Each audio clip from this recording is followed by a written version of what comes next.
Florida Panthers with another chance to win the Stanley Cup, this time at home after they couldn't do it in Edmonton. There it is, being wheeled into the building in Sunrise, Florida. Everyone knows what's at stake. Connor Brown described the mindset of the Oilers heading into Game 5. We're going to try to drag them back to Alberta. That was their rallying cry. Early first, no score. Sasha Barkov feeding Aaron Ekblad, and Stuart Skinner with another incredible save.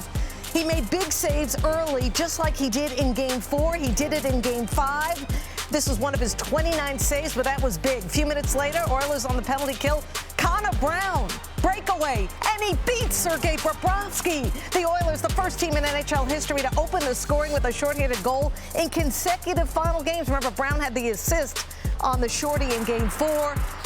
And the Oilers had a 1-0 lead, and the fans in Edmonton go nuts. 10 seconds to go in the first. Mikkola, they hit on Warren Foegele away from the play. The ref puts his arm up in the air for a penalty. And right before the end of the period, Connor McDavid sends a pass to everyone, and the horn sounds. So the Oilers get a full 2-minute power play to start the second. Okay, here we go to start the second. Oilers on the power play. Connor McDavid feeding Evan Bouchard.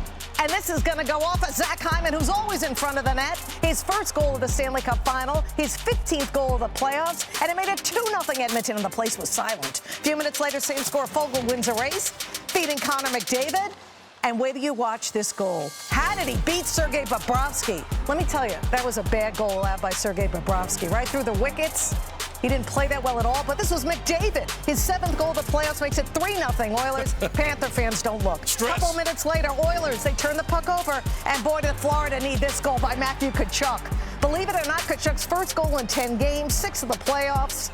And the Florida Panthers were back in business, and the place was alive, and it's now 3-1. Under 9 minutes to go in the second, Oilers have a power play. McDavid. Then the feed to Corey Perry. What an incredible play by Connor McDavid. And Corey Perry, who knows how to score big goals in Stanley Cup finals. And he says, are you kidding me? McDavid, 7 points in his last 2 games, his most over a 2-game span in his playoff career, first since the great Mario Lemieux in 91, with 7 points in a 2-game span. Connor being Connor. 4-1 Edmonton. Seconds later, what a response by Florida. Brandon Montour, puck is loose, finds its way into the net past Stuart Skinner. Let's see this again.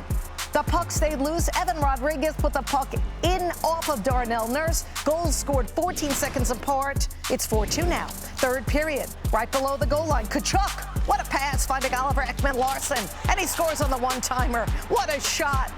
His 2nd goal of the playoffs. And now we have a 1-goal game. Here comes Florida. 28 seconds to go in the third. Empty net for the Panthers. Extra attacker Tkachuk makes the play of plays to keep it out of the empty net, to keep hope alive. But look who ends up with a puck. Connor McDavid scores in the empty net anyway. 2 goals, 2 assists from McDavid, becoming the first player, although that play is amazing, in NHL history with consecutive 4-point games in Stanley Cup final history. McDavid, 23 points now when facing elimination. The Oilers do the improbable. They win 5-3, and they force a Game 6 Friday night back to Edmonton.